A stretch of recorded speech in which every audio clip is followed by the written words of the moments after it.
topic is how to get over a breakup.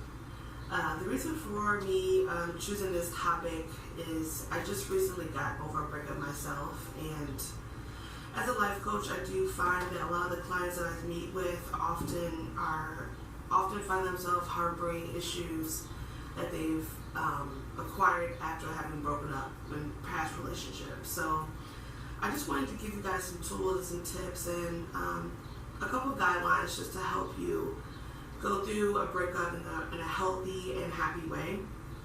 I really want people to learn from their relationships and their past breakups as opposed to creating more negative habits that they just take into the next relationship and causes them more trauma down the line. So let's get started. First, just so you know, my website, TheSelfHelpGeek.com, is going to be listed below. If you're interested in my life coaching services, or if you just want some more information or you want to check out some of my other blogs, please visit my channel, and let's get started.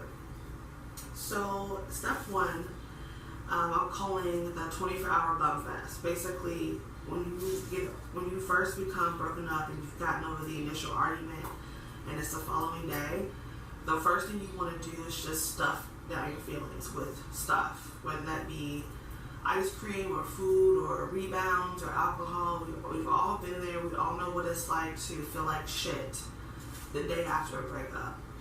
It's usually the hardest part of a breakup. It's just getting through the next 48 hours. So I personally think that it's perfectly healthy for you to acknowledge your feelings. I think that even if you feel like shit, acknowledging that you feel like crap and that you are self-aware of that feeling is just as healthy as feeling good. So I am going to allow 24-hour bump. I'm going to allow you to have 24 hours to feel like shit, to numb around in sweatpants, to watch sad movies, to cry, to binge on horrible food, all those things that you feel like you normally want to do after a breakup. I totally support you doing. It's important to feel your emotions in order for you to move past them. So I will allow for a 24-hour day of you just feeling like a complete bum. So have at that. But it's very, very, very important that you only keep it at 24 hours. Do not spend an entire weekend at home and in front of your television and crying about something that happened 2 days ago. Do not do that. I don't want you to get stuck there. I want you to take your time to rest yourself, get it all out of your system, and then get yourself up and out and get moving again. It's really important to get yourself up and out after 24 hours of this. Step two is do something good. When you finally get out of the house after a 24-hour bum fest, I want you to put on something that makes you feel good. Put on your favorite outfit, favorite perfume, wear your best jewelry. Just get outside of feeling like crap. Put on something that makes you feel good. And then go out and do something good. I want you to, volunteer your services, whether it be to a charity or to the Goodwill or just helping out a friend or, one of my favorite motivational speakers of all time, Gabrielle Bernstein, has this quote that she says, when you feel helpless, help someone else. And I know from my own personal experience that is 100% true. As soon as I start to feel down and depressed and I start to feel like, I'm not good enough, or I don't know why I thought I could do this, or, you start to doubt yourself, and you start telling yourself negative things, start to feel helpless and just not worthy. The best thing for you to possibly do to get out of that funk is to help someone else. Go out, get outside of your own feelings, get outside of your own thoughts and opinions about yourself. Do something that has nothing to do with you whatsoever. Doing something good for someone else instantly promotes a feeling of self-worth. It instantly will promote a feeling of hope and encouragement. It'll make you feel good about yourself again. It'll allow you to, realize that there's other things happening in the world besides just you and your breakup. And it's really important that you do this step two, because step two is definitely going to ground you. It's going to bring you back to reality. And whether you believe it or not, that first 24 hours of you feeling like crap, you were telling yourself things that were so outlandishly crazy that doing something good the second day to help someone else will allow you to realize that none of that stuff makes any sense. And you're totally worth it. And you totally have the potential to find love, and you're totally worthy of it. So step two is vital. Definitely. And if you need to, do this for a couple of days. Do something good for someone for the next week or two if you have to.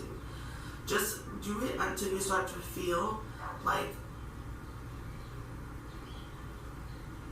I just want people to have a pretty good idea. I want people to constantly be in the mindset of knowing that what they're dealing with and what their problems are important, but there are also other things around you and other people around you that are going through similar things. And if you don't interact and don't allow yourself to stay grounded, you have a tendency to become that person who thinks everything is revolved around them. And even though your problems may seem important to you, and they should be important to you. These are things that are happening to you. These are feelings that you're feeling that are coming up for you. These are issues that you probably had come up for you in the past that do need to be dealt with. But it's always important to keep perspective on where you stand in the present moment and be aware of those around you, what they're going through. And believe it or not, being aware of someone else's feelings and what they're going through will lead you to a feeling, a space of, it's not just me that's going through this feeling. I'm not the only person who feels this way. I'm not alone. And that's a very important thing to feel, that you are not alone in whatever you may be going through. Step three is probably going to be the hardest step. And I say that because we love to think that we have a tendency whenever we go through a breakup to feel rejected. And that's 100% normal. But that rejection has a tendency to make us think that we are the problem, that we tend to internalize the feeling of blame for the entire relationship going badly.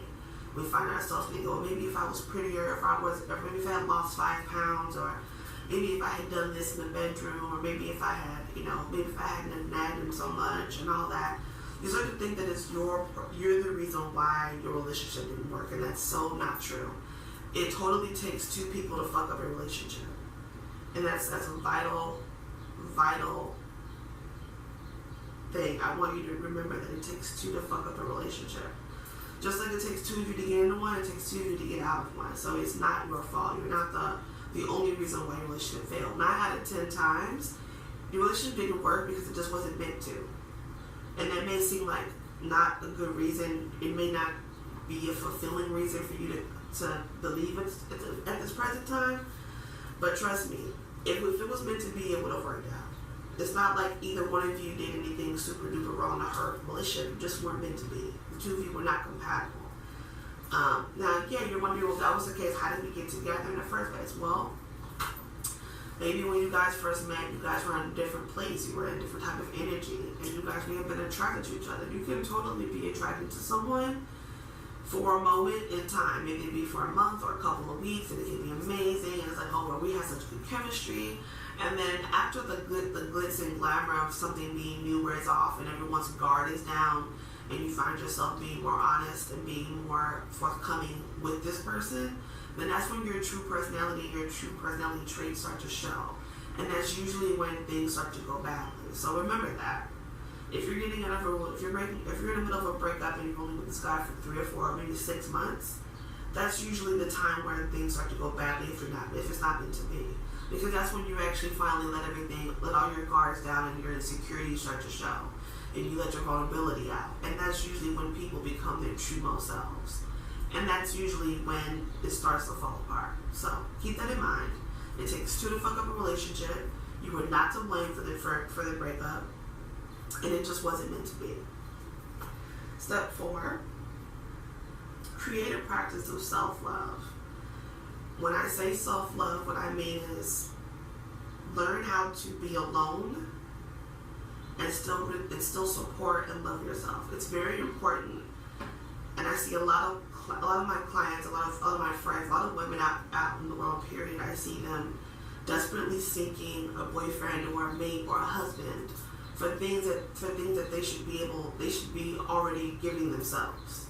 When you get into your mind and you actually start to believe that being with another person is going to make you happy, or when I get a boyfriend or when I'm married, I'll feel like this, or I need to have a boyfriend in order to feel loved and supported.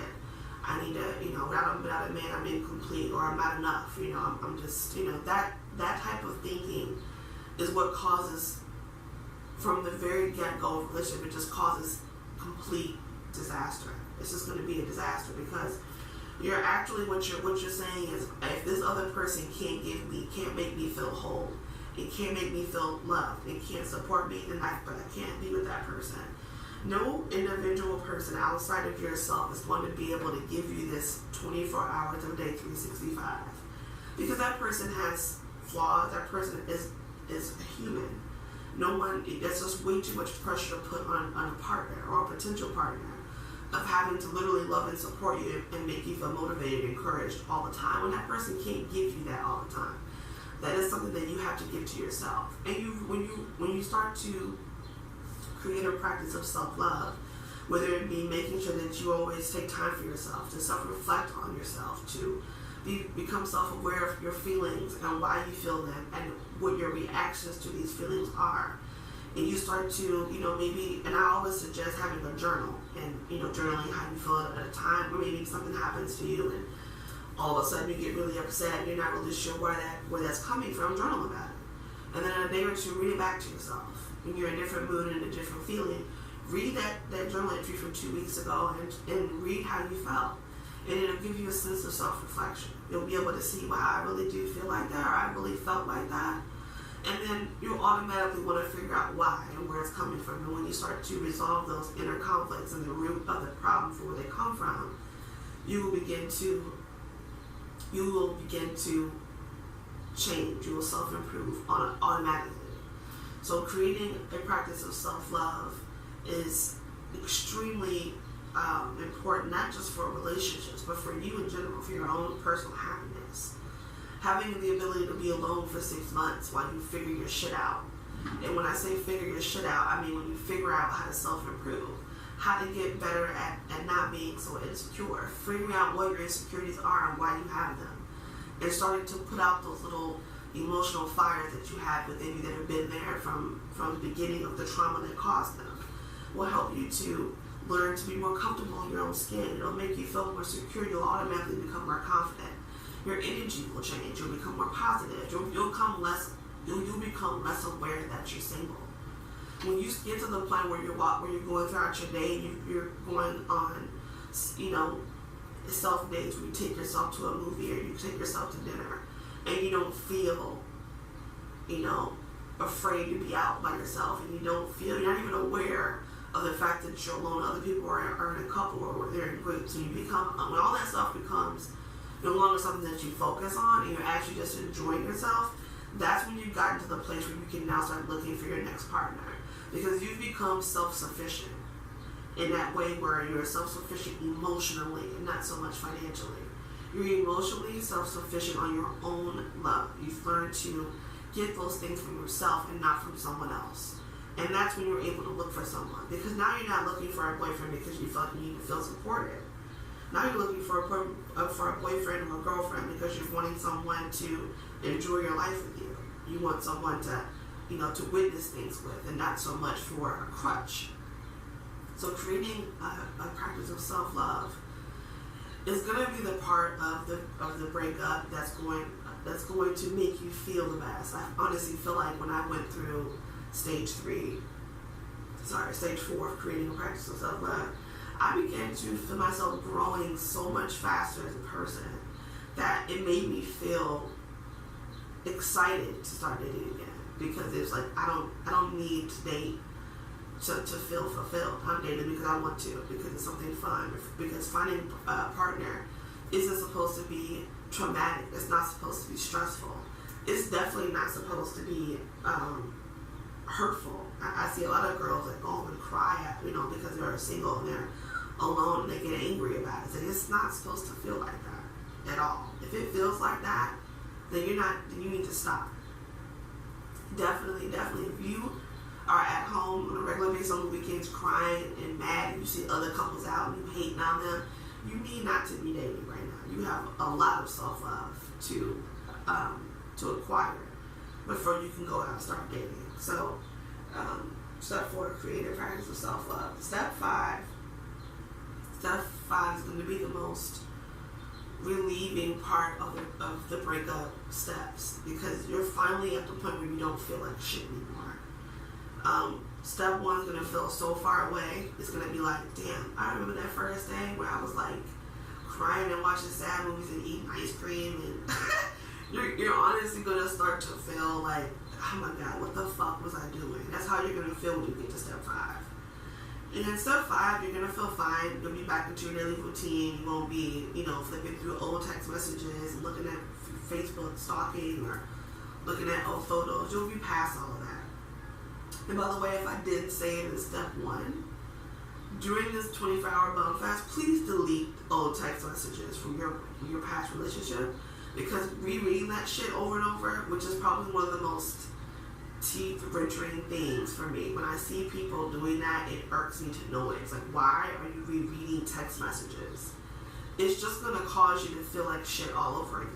You're just repeating the trauma, and you're doing it to yourself by rereading text messages. So please, Bumfest Day 1, Step 1, please delete all old text messages and most of the photos. Leave yourself one relationship photo, because you will need it when you get to self-reflection step.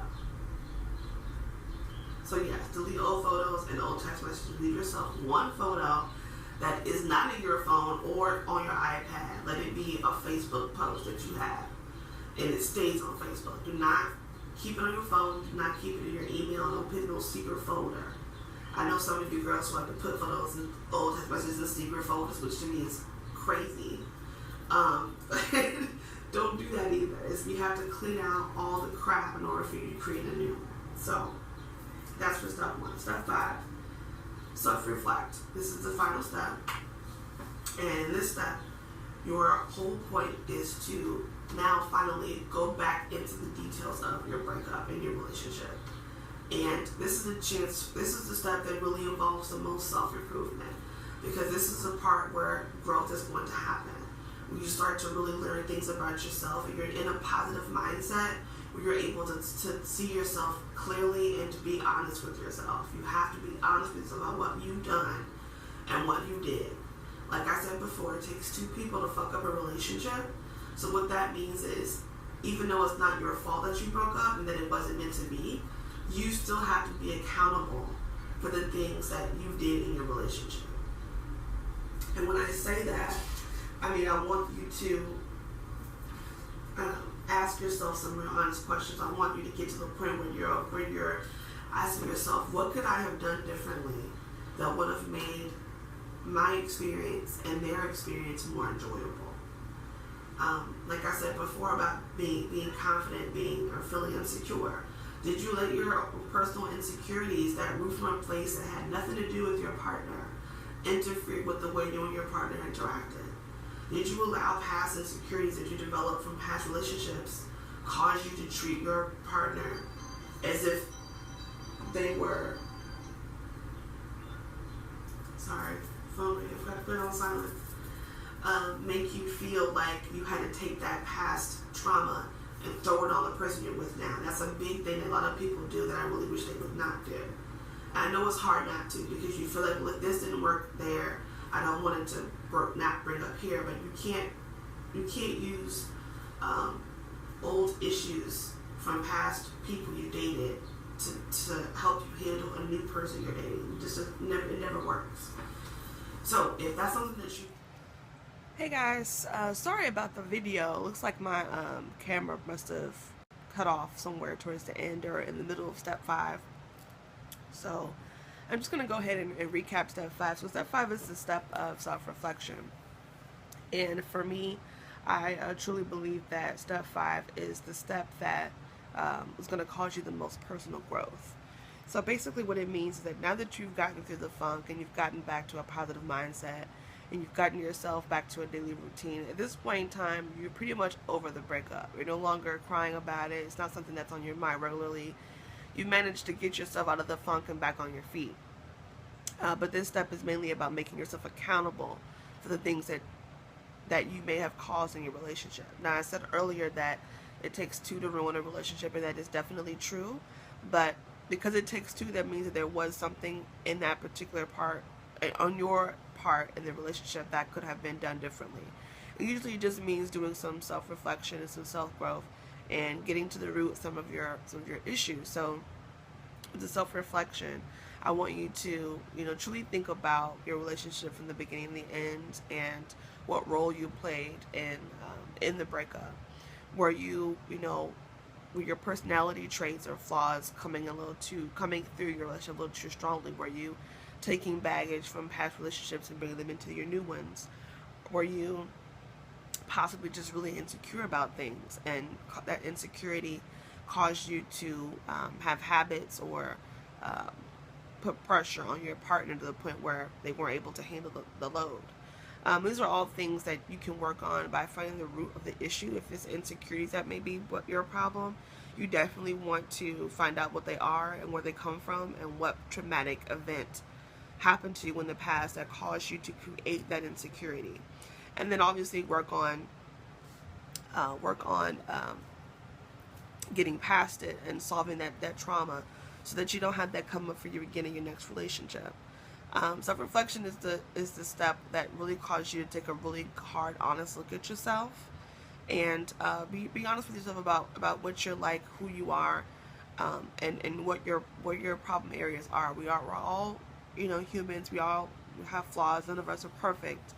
But being able to be self-aware and to know when you're reacting to something because of something that's happened to you before, and the difference between that and the partner you're with presently doing something that caused you to react a certain way, is very different.